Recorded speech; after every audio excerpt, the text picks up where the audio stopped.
Ladies and gents, Oops. it's awesome hardware time. Woo! Fabulous. And I'm going to tag you in my tweet and tell people that we're going live any second now. That's awful decent of you. We're live right now, Kyle. Oh boy, are we? Hello, everyone. I did not know that. Welcome to the show. This is episode 35. If you're watching us on Twitch, welcome in chat. Thank you for joining us live. If you're watching us on YouTube and you'd like to join us live for next week, we do this little shindig every Tuesday evenings at 5:30 Pacific time. Wherever you are in the world, figure it out. Yeah, we really want you to be there. We really cater to the international audience here. That's right. What we try to do. That's right.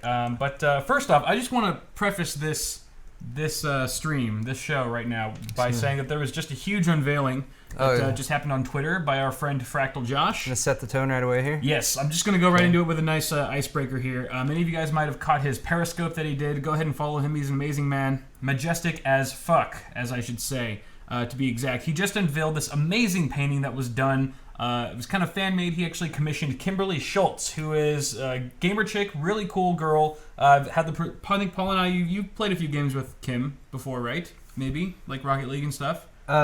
I've played with Kim. Yeah, okay. And she's cool. Cool. You can take my word for it. Right. And she also paints very well. So Josh actually had her paint this majestic portrait of himself carrying a Define R5 on a unicorn, nonetheless. He's carrying the windowed version. The windowed version, of course. He had to pay extra for that one. He's also wearing the pie face shirt. And the pie face shirt from Linus. Unicorn's shooting a rainbow out of its horn. Oh, I didn't even notice the rainbow. Those are some details That's right. that you didn't pick up on the live stream unveiling the Periscope that Josh did a little bit ago. But yeah, some details you can definitely check out if you follow Josh, right? Fractal Josh. And, for all of those you guys at home who like to Photoshop images, this is like it already comes pre-photoshopped. Like you don't have to Photoshop Josh on a unicorn anymore. It now exists natively. I would say what more could be added, but I'm sure. It's the internet. Yes, of course. There's virtually limitless possibilities. Exactly. Okay. So very nice, Kimberly. If you want to go follow her on Twitter, it's Kimberly Schultz. That's a 5 instead of an S, and then Schultz is Hultz. And then Fractal Josh, if you want to follow Josh. You should already be following Josh. But I thought that was a good way to start off the show. That just happened because that just literally happened like 10 minutes before we started streaming. Let's move on to merchandise, I guess. That's usually what we like to talk about this early on in the show. Paul and I are still selling shirts. Nothing has changed from the last week or the week before that.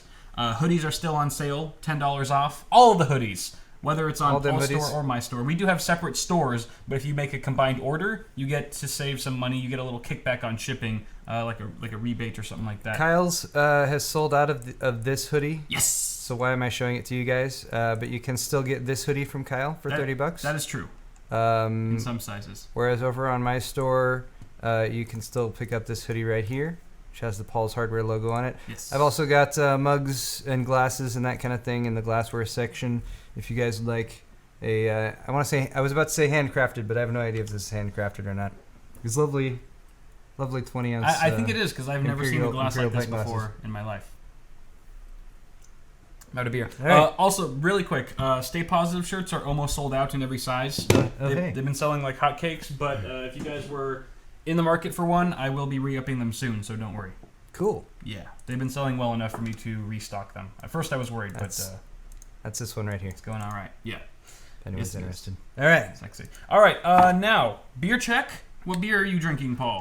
This is Samuel Adams Oktoberfest because it's actually pretty good for an Oktoberfest beer, and it was very reasonably priced.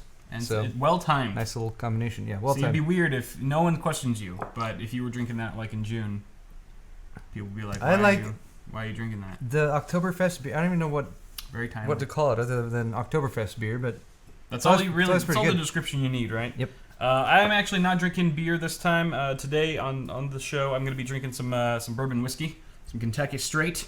This is Basil Hayden. It's really good stuff. I had the privilege of trying it not too long ago, but I picked a bottle up on the way here, and Paul is going to join me in drinking it. Very recently, apparently, it's open. Did you already take some? No. I just pre-opened it. Okay. I pre-opened it so I wouldn't have to crinkle next to the mic and stuff. That's very thoughtful of you. And even though Paul's drinking beer, he's also going to have some of this with me. Yes, I'm going to have a little bit of both. I've been sort of developing a little bit more of a taste for for the burbs, but I'll give you a sampler right there. just a little sampler. Yeah. All right. But yes, cheers. Cheers. To Thanks to all y'all for joining you. us. To you. This is And you. sipping whiskey. Yeah.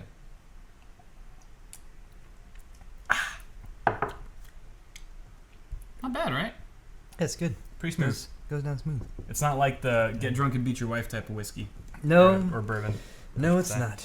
Good thing too, because we're both married. Yeah. So we would actually have a wife to beat now. Can't wait for Diana to get home. She's bringing us Filipino food. She is? Yes. Wow.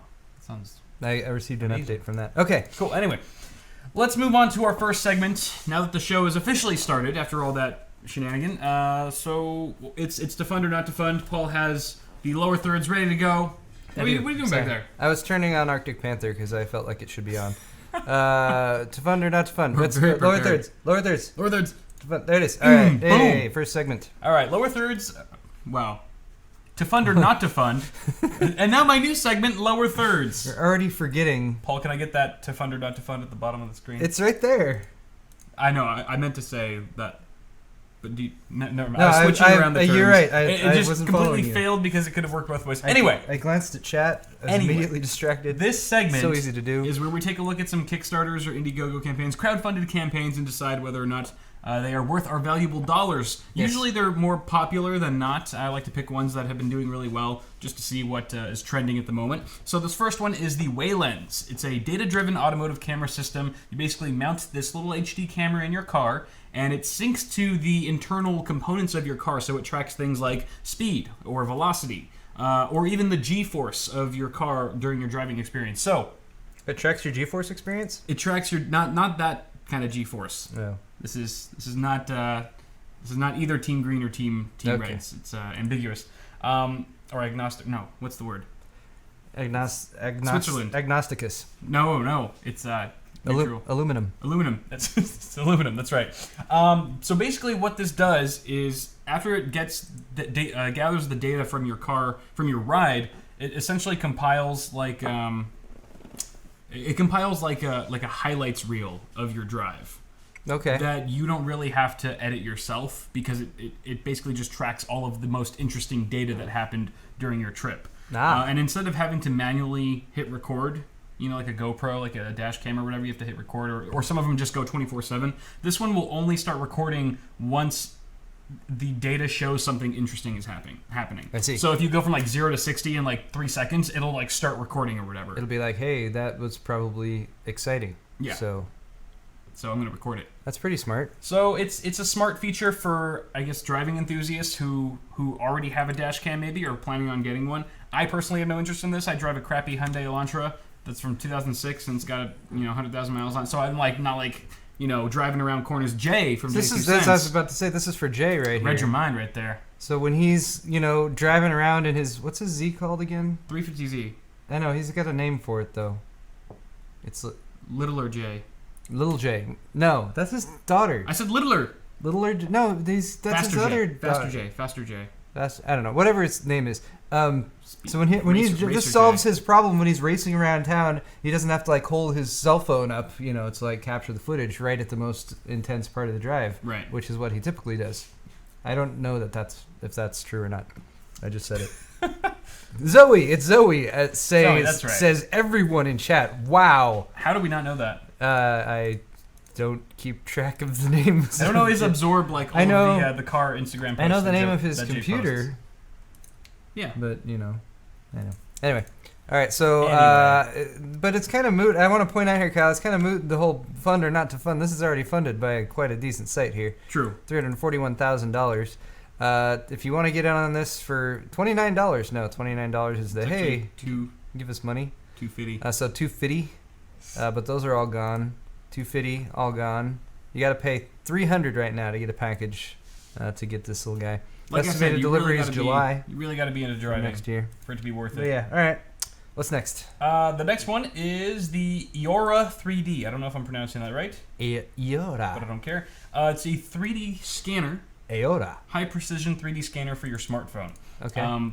It's really like a 3D scanner, like separate from your phone, but it just uses a mobile app to kind of start the scan into, you know. Do you think Rahul Kaduri here is related to Raja Kaduri? No. Never mind. Sorry. I don't think so. He's from AMD. Yeah.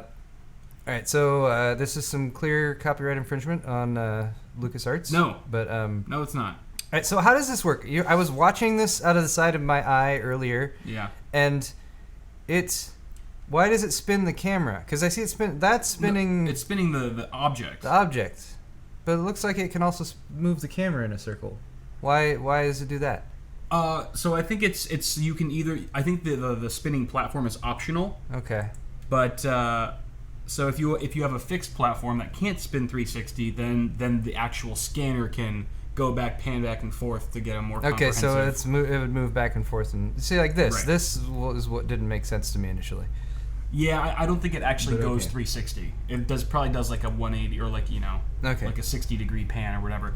But anyway, it takes over 1,000 photos with one single sweeping motion when it's trying to scan an object. And the objects can be big or small. The laser kind of fans out, so it doesn't have to be like, you know, a 6-inch figurine or whatever. Okay. You can go pretty large with it. They didn't specify, or I didn't see if they specified how large. But it's supposed to be really precise. There's a bunch of specs that you can check out. If you're really into 3D printing, you'll probably know what those specs mean more than I do. Like sub 100 microns and stuff like that. Oh, that's how small it. That's like how fine. That's right? like the resolution basically. Right. So 250. No, that's $200 to unlock. Well, it was 200 if you did the early bird thing, but now you got to spend 230. There's a 230. If you didn't jump in. Okay. If you didn't jump in early enough. So you could either get the Waylens data-driven auto camera, or you can get a 3D scanner for your phone, because they're about the same price. But you can't get both. But you can't get both, because you only have $200 and something, because I checked your wallet. Can't argue with that. I don't know. All right, so that's an interesting device. I will say, 3D printers, you gotta have a 3D scan. I mean, you don't have to, but it's pretty Why damn not? helpful to be Yeah. able to scan stuff in.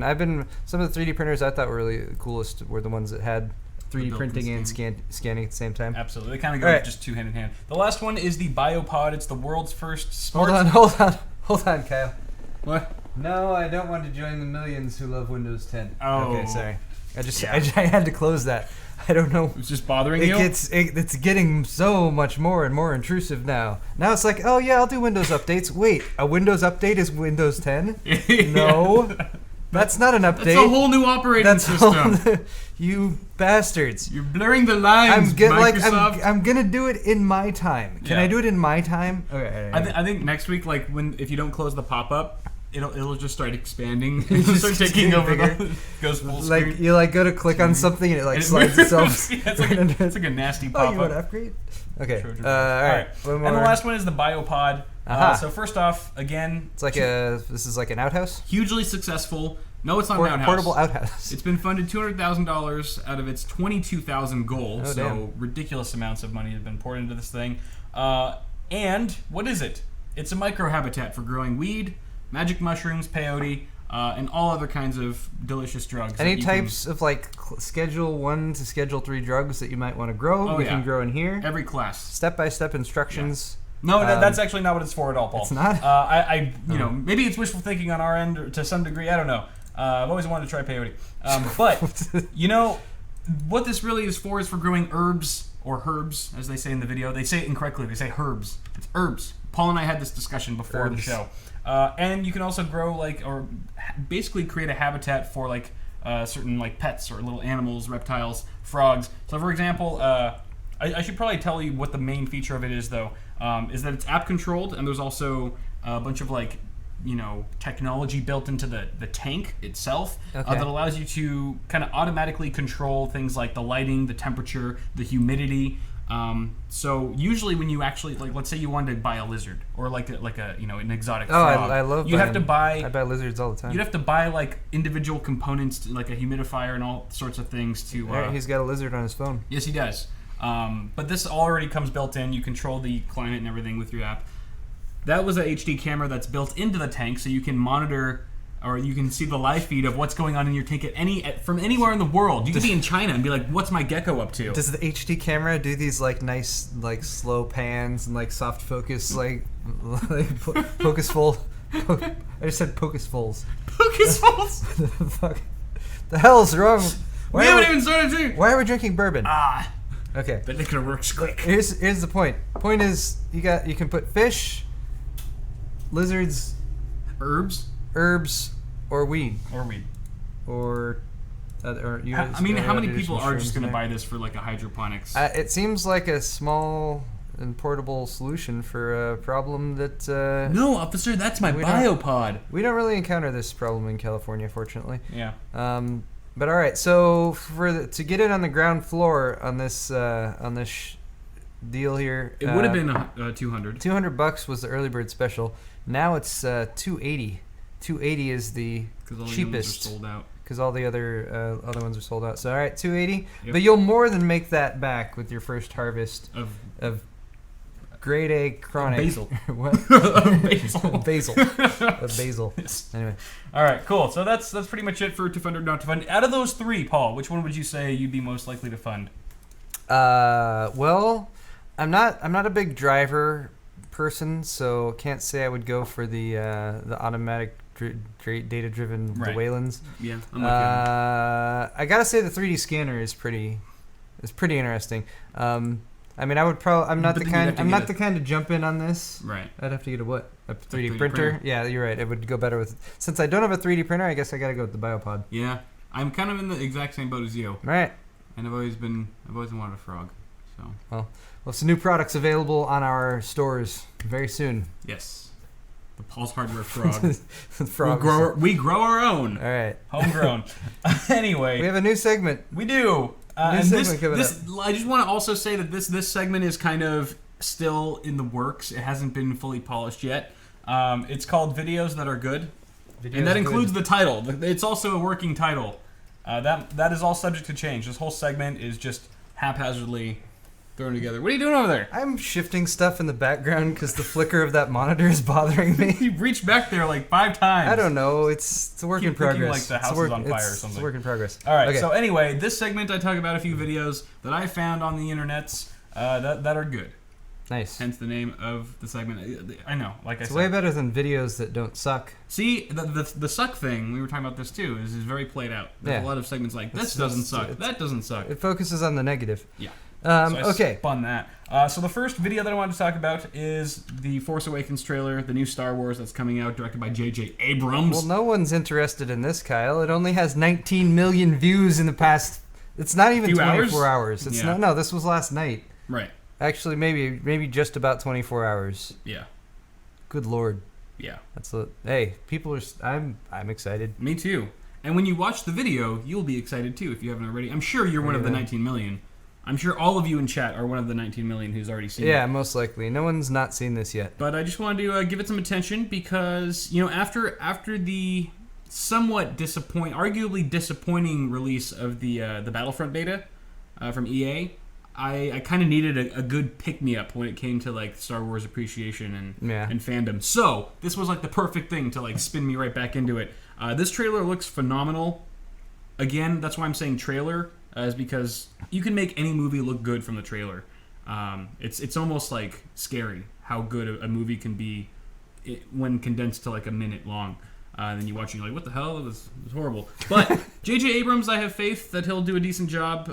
He's known for doing things like Lost, a very popular TV show, as well as like Cloverfield and some other kind of cult classic films that have gotten pretty big. But I don't know. What did you think of this trailer, Paul? Was it everything you hoped and dreamed? Because you're a Star Wars fan. Yeah. I mean, I'm a Star Wars fan. I'm not like a Star Wars like hyper fan, or I don't know what you call yourself when you're a crazy fan of Star Wars. I mean, I'm not a Chris Pirillo or anything like that. I mean, I'm really happy that J.J. Abrams is doing these movies. I think of all the people out there who were in a position to do them, he's probably would be in the top 3. Of the list of people you'd say like, yeah, he could handle it. Because it's so huge now that it takes such a subtle hand to do it right. Yeah. And you can even see George Lucas, who did the originals, or didn't direct all of them, but who created this whole franchise. he screwed things up big time when he did episodes 1, 2, and 3. I mean, all of them have their pluses and minuses, but I mean, yeah, like you gotta have a really good understanding of film. You gotta have some repetition of some of the stuff that made the originals great. You have to go back to that same formula, but you have to have stuff that's different, this time around. Doesn't seem like an imitation necessarily. And I am also pretty confident that J.J. Abrams is not going to be one that's going to pander to kids, which was, I think, what killed so much of the first ones. Was like George Lucas had this idea. It's like, oh, the new generation of kids needs to love these movies and blah, blah. Right. Anyway, we could probably spend this entire show talking about Star Wars and all that kind of stuff. That was a good analysis. But yeah, I'm excited. Yeah. And there's a lot of really cool stuff in the trailer. I just might camp out and be one of the first ones to watch it when it comes in theaters on Christmas. I do have some fond memories of going. I will say, going and seeing the re-release, or not the re-release, but episodes 1, 2, and 3. Yeah. I mean, just getting excited and going camping out and everything. And I really hope these live up to expectations. One of the things that my mom got me for my birthday like a week or two ago was a Chewbacca sweater. And it has Chewbacca fur all over it. There's a rumor Chewbacca's going to die. Shh! Why would It's a rumor! I don't even like rumors. J.J. Abrams also known for having no qualms about killing off popular characters. Rumors are spoilers waiting to happen. It's true. Sorry, I saw. Ticking time bombs. I blame Boogie. I saw Boogie tweet about it earlier. There was already some people in chat who mentioned I was trying to avoid any kind of trailers for this. Oh, really? Sorry. Sorry, guys. Apologies. Hopefully you shield your eyes. Shield your eyes again, because there's another trailer that we're about to show. This time with Fallout 4. Except it's a live-action trailer. It doesn't reveal too much. It is kind of more done in a cinematic style. Starts off with this very happy neighborhood, in the suburbs, and all of a sudden it gets blown to shit, within 2 seconds. So you kind of know shit's going down. And then this guy comes out of his little underground, bomb basement, whatever it's called. And then he, you alright? What? you took a sip really slowly, and you were just looking into the glass and slowly putting it down, very I'm trying to analytical. Concentrate. Okay. I'm trying to, taste the bouquet or something like that. But here it is. I think it's pretty sweet. I would have liked to see an actual gameplay trailer or something. I think that's kind of what we're all leaning towards. But people in chat are pointing out it's his Fallout shelter. It's his Fallout shelter. Duh. Thank you guys. I apologize. Johnson. Someone just said Johnson. All right. Yep. My narratives are great. Thank you, Dow. It's over. I agree with you. Yeah, it's really short. It's only a minute long. Okay. But this might be the very first Fallout that I actually play, because I have not played any of the other ones. Okay. I'm new to the franchise. Do not crucify me. I'm still learning. But yeah, that looks pretty sweet. Anyway, let's move on to the last video for this segment, which is Back to the Future in GTA 5. This is in Game Crate. Yes, it is. All right, GTA 5, Back to the Future. Now, GTA 5 released or introduced the DeLorean into the game recently with a patch. Right. The new patch also came out today. I'm going to talk about that in my half of the show. This is someone's recreation. Yes. Was this? I wasn't sure about this. Was this created by fans or was this created by Rockstar? Fans. Right, it was fan made. I think it was just maybe one guy. But this is the very famous scene where the DeLorean is first introduced to Marty in the original Back to the Future, and you can kind of see that Doc. They've actually done. Doc is just kind of like a re-envisioned Trevor. Yeah, it's pretty great. They use the audio from the movie to go over these really just brilliantly recreated shots of the DeLorean. And you said you suspect this to all be done in Rockstar Editor? I don't know. More or less? I really don't. But I mean, that's what I would expect. Yeah. Which is pretty sweet. Yeah. Marty's got the camera and everything. Doc's got the remote control. Do you want to know something really a fun fact about Back to the Future, Paul? I know many fun facts about Back to the Future, but hey, I'd like to learn a new one too. Well, let's see if you're up to par on this one. So in Back to the Future 2, the second one, yes, Doc and Marty, they actually travel through time to October 21st, 2015. Yes. Which is tomorrow. Oh, that's true. Yes. So, good luck trying to find them tomorrow, guys. Hopefully you can maybe spot them, but it's unlikely, as the time-traveling duo will probably be written off as a hipster and a schizophrenic homeless guy. But there you go. That's something to look forward to. All right. All right, I have a counter to your Back to the Future fact. Okay. So that scene right there was actually originally shot very close to here at the mall. This is the Pointing Hills Mall. Oh. Yeah, that's where that was shot. But wow. In that scene right there, you told me that once. In that scene right there, if you watch the movie, at the beginning, and when Marty comes up to that mall, it's called the Twin Pines Mall. There's so many little details in the Back to the Future movies that I just love, and it's these random little details that so in the beginning of the movie, it's a Twin Pines Mall, and then he goes back in time, right? At when he first shows up back in time, he's like, oh, this was the farmer, whatever the farmer's land, had this crazy idea about raising pine trees. And then as Marty is driving the DeLorean off of the property, he drives over one of the pine trees. At the very end of the movie, when he comes back to 1985, right. It's the Lone Pine Mall. And like they made two signs, like that costs money. Damn. And like thought and everything, and That's crazy. It's just these little details that are in that movie that I'm just like. Anyway, it's so random. well thought out. Yep, every little bit. So that I thought was pretty cool. Kudos to the person who made that. I'm gonna look really quick to see who that was because I feel like I should give them a shout out. You should give them a shout out. Who are you, man or woman? Show yourself. A number of savvy users. Thanks, savvy users. Then that's give all. So this was done in the editor. Yeah. I read all the articles that I choose for we the can't show. give credit because Robert Workman, we'll give credit to the author of this article from Game Crate, Robert Workman, yes. but he didn't credit whoever the person was who did the video. Right. So we revoke our credit. This is GTA Series Videos is the channel it's on, which has 1.1 million subscribers anyway. Show more in the description. See if anyone's like, I did it. So used the mods, Back to the Future Time Circuits mod. So he did the mod. DeLorean Time Machine pack, and some other stuff there too. Okay. Well, thanks everyone who was involved. All right. Moving on to our next segment, which is Sponsor Spot. Sponsor Spot. We've got another sponsor who's Gigabyte. Shocker! Today they've another sponsor who's still the same. Another sponsor who's our sponsor from last week. Okay. So yes, what do we have today, Paul? We have yet another ever popular product unboxing to do for you guys. Ooh, right it's now. small. I like it when they're small. This is a little tiny motherboard. Okay. Let's switch. And also, guys, to save anyone who's getting I don't know, like getting sick from before. Ta-da! All right, we have fixed.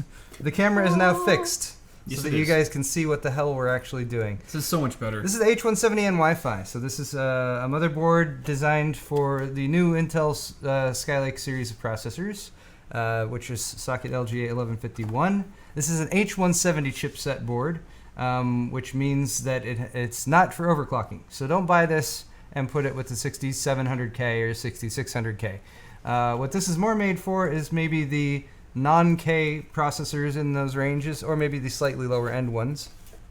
So the 6400K is the one that I'm actually going to be doing a build with this motherboard. So I do have a builds coming up with this one right here. Ooh. Accessories are in there. You get your Wi-Fi modules and your antenna, and you get some SATA cables and your I/O shield. Board itself is all black. It's very nice looking. And nice thing about this motherboard is the freaking price. Like, oh my goodness, it's like $105 or $110. Hold it up really close, Kyle, and let me see if I can focus on it. Wait, try to point towards the light. I do love how it's completely blacked out. Like usually with blackout boards like this, there'll be a lot more like, maybe like the PCB's not completely black or like, I mean, I guess the capacitors are a bit gold there, but you can't really even see them because they're kind of shoved into the corner. But also, like sometimes the DIMM slots will be like not black or whatever.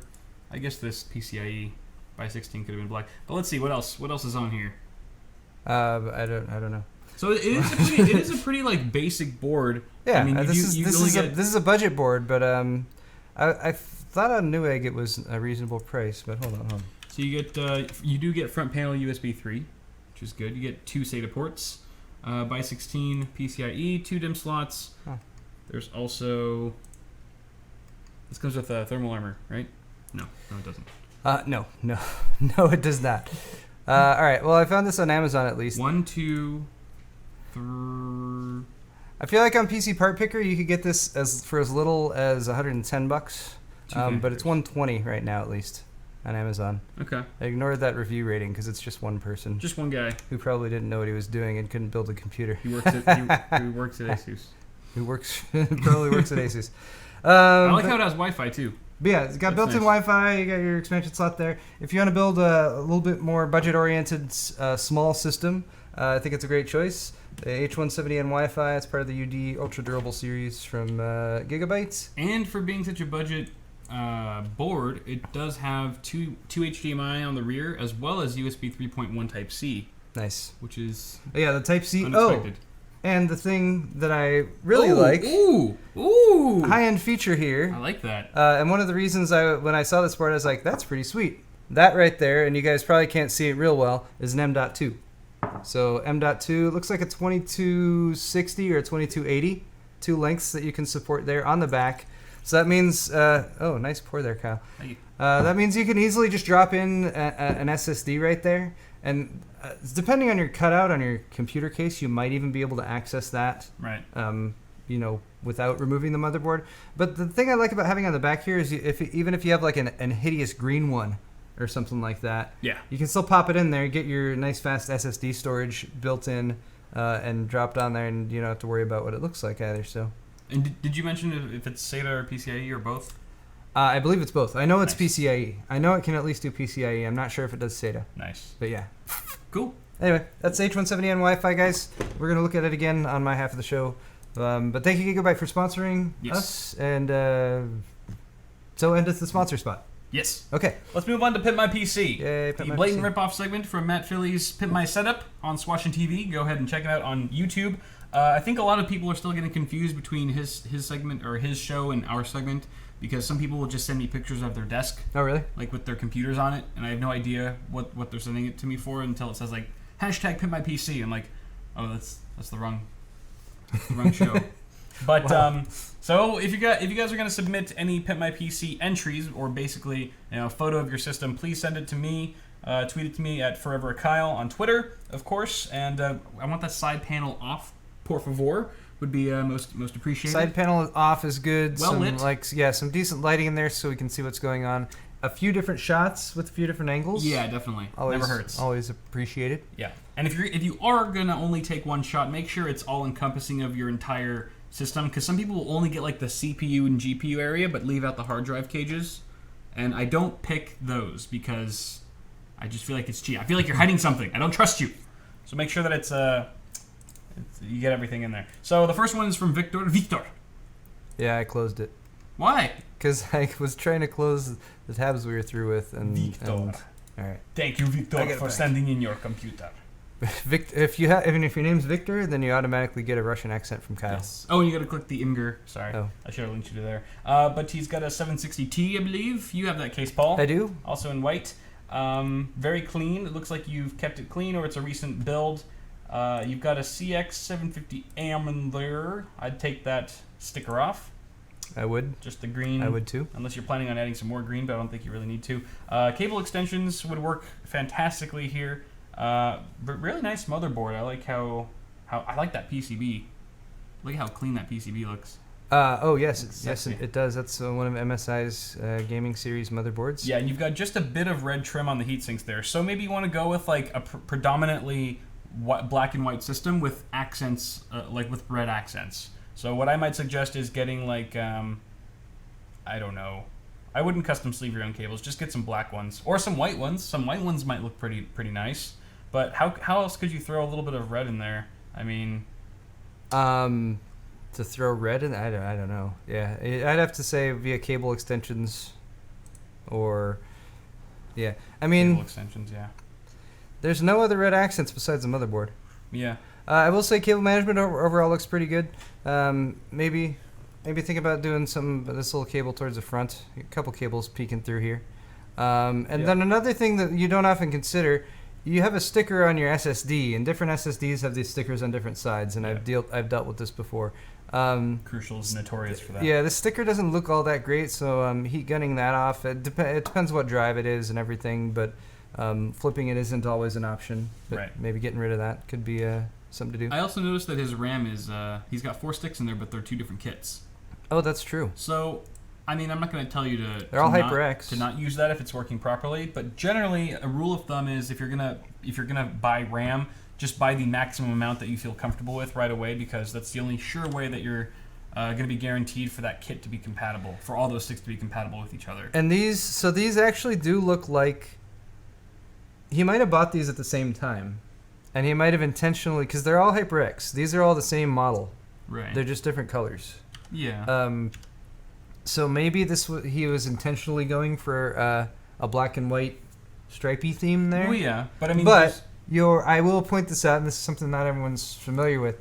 Even if you're buying, let's say you have a 4x4 kit and 2 2x2 kits, or wait, yeah, you have a 4 stick kit and a 2 stick kit. Yeah. Or 2 of the 2 stick kits. Even if it's the same capacity, same speed, same everything, the 4 stick kit will still often perform a little bit better, or just have better compatibility right out of the box, because the JDEC values that are assigned to each of those sticks are optimized for a 4 stick configuration with a 4 stick kit, whereas the 2 stick kits they're set up for two way. Right. So they'll probably work, and if you know how to do memory stuff, you can go in there and adjust the timings yourself and everything.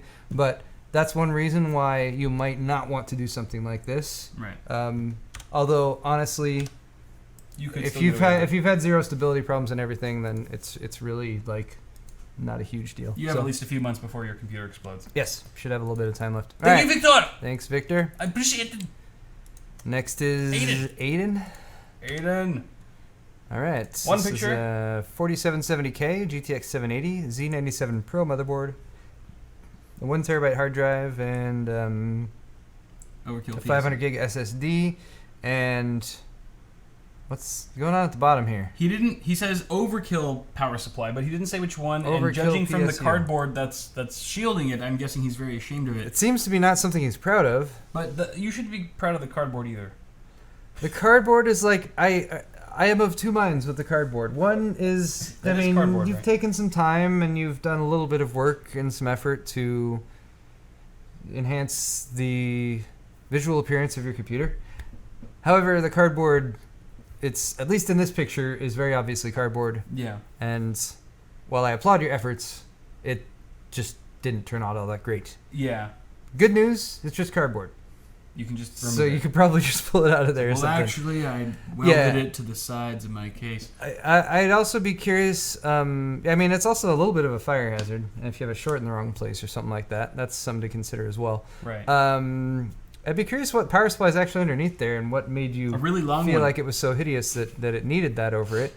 The cable, you have either extensions or your power supply has cables or sleeved cables. It's probably an extension. Yeah. Anyway, did you have something specific about this one, Kat? Apart from the cardboard, I mean, it's really all I can keep staring at. But apart from that, the fan cable that's just going over your CPU cooler, just maybe tuck that away a little bit. Couldn't hurt. And it looks like he's even cut holes on the top of the cardboard, like enclosure to like route cables through and stuff. Oh, well, that's some customization right there then. I mean, I don't know. Just route the cables coming out of your power supply, like just zip tie them and make them look tidy. It'll look way better than the cardboard. I promise you. Unless there's like a dead cat under there or something that you're trying to hide, like some weird, your toenail clippings of the people If you killed. somehow managed to put a dead cat in your computer, I'm impressed. I'm very impressed. Yeah, I mean, it would have to be like a jam.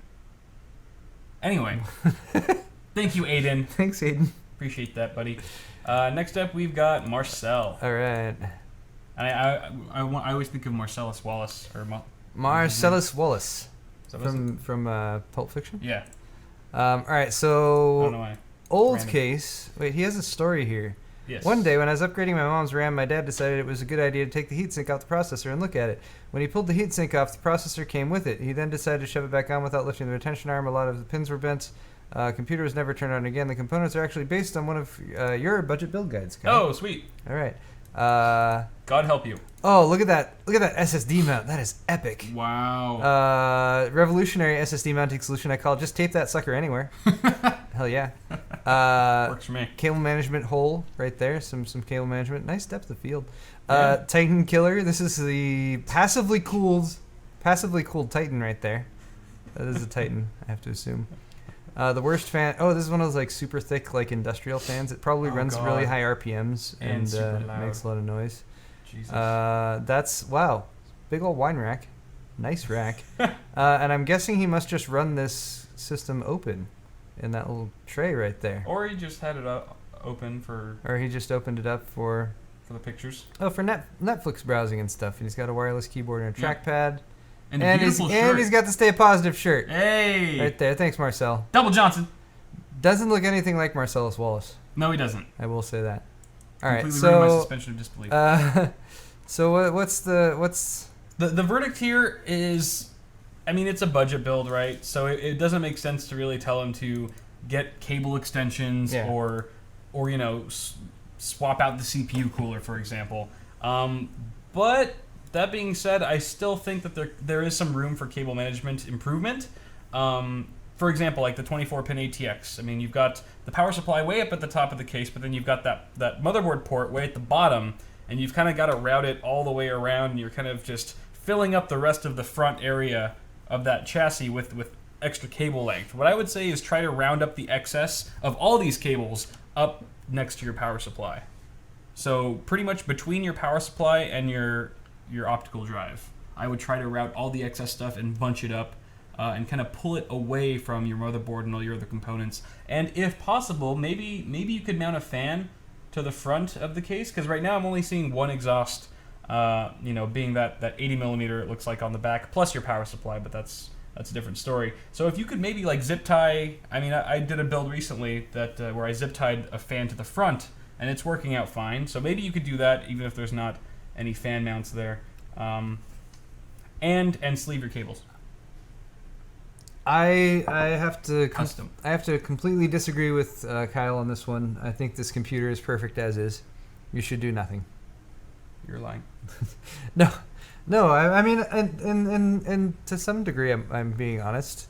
Like you shouldn't work on this. This computer's fine. It's leave for it. fun. Just don't touch it. Cable management is fun.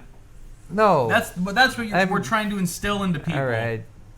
All right. You don't what do you need- have to say about the SSD? Because I love the SSD. Me too. That's the beautiful thing about SSDs is really you can just tape them down. And just I tape put an that sucker SSD down. on top of a power supply at one point, and somebody was like, "Oh, this is gonna get hot on top of the power supply." I'm like, no, it's not. I mean, yes, it'll get a little bit hotter, but it's fine. It's an SSD.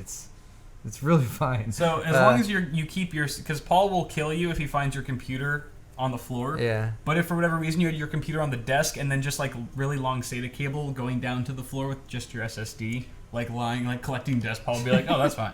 That's totally cool. Yeah, but like even a fan in this, even adding a fan here is just. I mean, it obviously runs. Yeah, so I mean, it's fine. Yeah. I'm just Anyway. If you really are trying to clutch at straws, there's something for you to do. All right, we got one. Adam. One more or two more? Two more. One more here. So here's Adam. Adam, you could use a little bit more contrast. Yeah, a little bit more contrast there and a little bit wider shot. But would have been helpful here. but it is visible. Look, he's got one of those Zotac cards where they took the reference design and then they added the Zotac sticker and they put it on upside down. Yeah. That's kind of funny. Okay, so I don't. Cables. Yeah, I mean, get some cable extensions like usual. Did he spray paint the fan? I don't. The fan? The fan accent, or Where? Just the. Which fan accent? I don't know. It's probably just No, those are just the lighting. those are the Corsair static pressure fans, I think. Oh yeah, I know that, but With they the just don't rings on look them. white. But it's probably just. I think the it's just the lighting. Okay. Yeah. What motherboard is that? It has like orange track lighting on the bottom left. It looks like. It's EPU, so that's a. Is that an Asus motherboard? Yeah, Fan Expert. It's an Asus board. Where'd you But see I don't Fan know. Expert at? I see Fan Expert right below the RAM. Oh yes, it is Asus. And Asus does the TPU and EP. If there's a way you can turn the LED off, that'd be good. Yeah, maybe kill that LED and get some cable extensions, and then send us a wider shot next time. Yes. Yes. Thank you. Okay. Thanks, Adam. Thanks, Adam. Next, last, Flare, certainly not least. Flare Storm 99. Yeah. i7 4770K, GTX 770, 16 gigs of RAM, 750 watt power supply. Now here, laser. Paul. Ooh, that's a Roswell laser power supply. Wow, that's old. Yeah, That's I mean, old. that's not super old. No? But it's within the past 5 years, I think. That's old. It's kind of old, yeah. So what do you say about this cable man? Oh, the cat's cute. There's a cat. Good job on the cat. I like the inclusion of the cat. Cat is included. What do I say about this cable management? Yes. There doesn't seem to be a lot of it going on. Like, really, there doesn't. Cable chaos. Like, this is... Cable this anarchy. Is, I can't view this image. Cable vacation. Yeah, this is just one of your examples of how you can put a computer together, Yep. pay zero attention to cable management, put the side of the case on, and probably be fine. Honestly, absolutely. Probably be just fine. Yeah. But yeah, I mean, like, this case doesn't look like you have any cable routing. There's nothing behind the motherboard tray here. You could pull out this drive cage. You could move the drive to the bottom and pull that cage out. You could cinch up all these cables and try to route them this way and then up on this side of the motherboard tray. I don't know if your 4-pin or 8-pin is long enough to do that, but yeah, there's clearly zero cable management going on here, so do some cable management, right. I guess. That Roswell power supply I haven't used it, but I know the Laser series when it came out internally is a good power supply. It's not like gonna blow up on you or anything. Okay. It's not like some of the earlier Roswell power supplies that had some major problems. Right. I think it looks hideous. The LEDs, these blue LEDs that go on each plug as you plug in the modular plugs, is like really doesn't match with anything. Right. So there's not a whole lot you're going to be able to do here without a new case and a new power supply as far as making everything look pretty. Yeah. But it looks like your core components are reasonably good enough. I mean, 4770K and a GTX 770, maybe consider dropping $80 or $100 on a case sometime soon, do a little swap, have some fun, do a little rebuild, clean out your dust. Get a power supply with like black sleeved cables ready to go. So you don't have to pay extra. If you really need the power supply, which it looks like you do, then save yourself the extra cost and just get one that already comes with the black cables. Okay. All right. That's all for Pimp My PC, right? Yes, it is. And last but not least, we've got news. Time about tech news. The first one I want to talk about is the Gigabyte Fury card that just launched. It quietly launched. They didn't really have too many big announcements for it, but it is available now. It does come overclocked. Of course, you could push it further. There were only a couple other vendors who were making Fury cards, on top of AMD's reference design. But here's another one. It's using the Windforce 3X cooler, which is a very popular cooler. It does feature a bit more bulkiness, so I think it's a larger aluminum fin array. Even though it's a 2-slot card, it's actually the size of a 3-slot card because of that extra bulk. Oh. So bear that in mind. It does have a really nice backplate on it. Comes right out of the box at 1010 megahertz. So that is bulky. That is pretty bulky. It's got 2 8-pin connectors, PCIe connectors, and that's all. And the same video output configuration that. Other thing I wanted to mention. You'll notice that the PCB is not super short. It's actually a custom PCB by Gigabyte. Full length. That's full length, nice. And they have not reused the short reference one. So I like it when a vendor does more than just slap on a new cooler. I like it when they tweak the PCB a bit more. I feel like I'm getting more for my money. Sometimes. I agree. Who's that? I saw a picture of an Asian girl. Anyway. Let's move on to the next story. What's next? It's the Nvidia drivers thing. We're all familiar with this.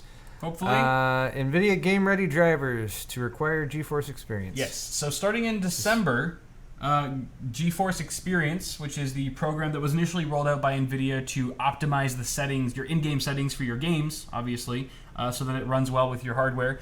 That is now it's going to be being pushed as a requirement for downloading your GeForce drivers. What? I know, this is crazy. There's actually a quote here. GFE will be the preferred first access distribution mechanism for NVIDIA's frequent driver updates. That's a quote from Nantech. And they don't mess around over there at Nantech. They're serious shit. They do. These guys know their stuff. They are. So what is it like right now? Right now, you need a driver update. You go to Nvidia, right? They roll out usually maybe every month or every other month, or when a really big game comes out, you can download a new WCL driver or beta driver. You just go to you go to Google, you go to the Nvidia website. The WCL ones are the quarterly ones. The quarterly ones are the WCL ones, right? Yeah. But they have all these other drivers in between for like when big games, big titles come out and stuff like that. You can just go to the website and download it straight from Nvidia. But now they're going to change all that. They're saying, look, you have to have GeForce Experience installed and you have to register with an email address. You have to give NVIDIA your email address now if you want to get all of those in-between driver updates. Otherwise, if you don't want to give up your email address, you want nothing to do with GeForce Experience because it's stupid, then you only get access to those quarterly WCL drivers that Paul was mentioning, and you'll have to just wait it out.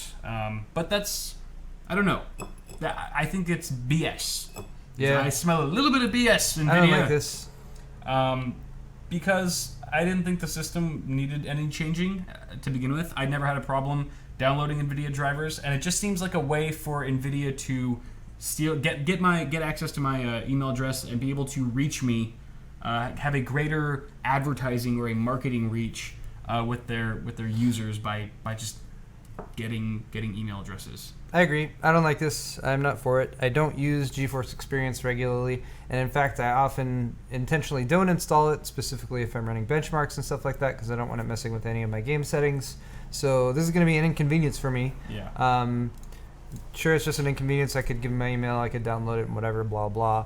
But I don't think this is like, it's not a pro-consumer move. There's nothing about this that helps people. Yeah. If you wanted GeForce Experience before, you could get it and download it just fine.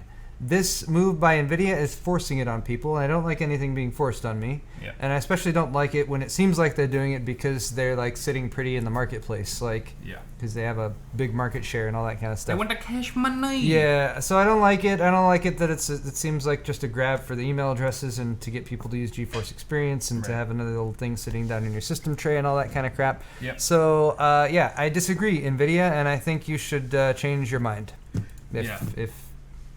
For all those NVIDIA reps who are watching us right now. Yeah, probably not. But anyway, okay. Moving on to the next story, which is Tim Cook. So I threw this in here just to briefly mention that it exists.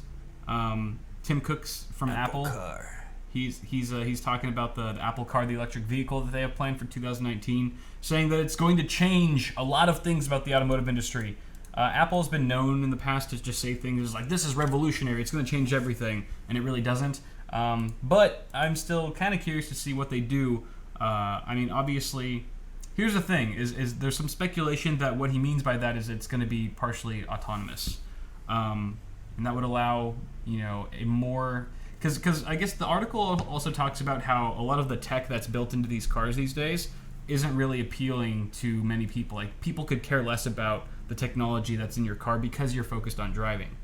You can't really utilize that technology very much anyway. But if you have an autonomous vehicle, that gives you more opportunity and more room to play around with all the little trinkets and features of your car. Think of all the ads that could be fed to you. All the ads. Not having to pay attention to the road. That's right.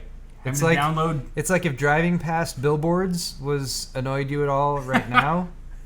Imagine when you're just sitting there and they can just like pre-rolls on everything. Ads. Yeah. Maybe you can get your car discounted if you get an ad-supported car. I want an ad-free car. Would you pay for an ad-free car, or would you be like, I'm happy to get free transportation, I'm getting an ad-supported car? I'd install auto ad block. Where I can punch in my destination and the car will drive me there, and I get in the car for free, but the whole time I have to watch ads. I'd install the ad blocker for cars. Because there's probably companies thinking about that right now. Yeah. How much money do you think we'll make off of car ads in 2019? I don't know.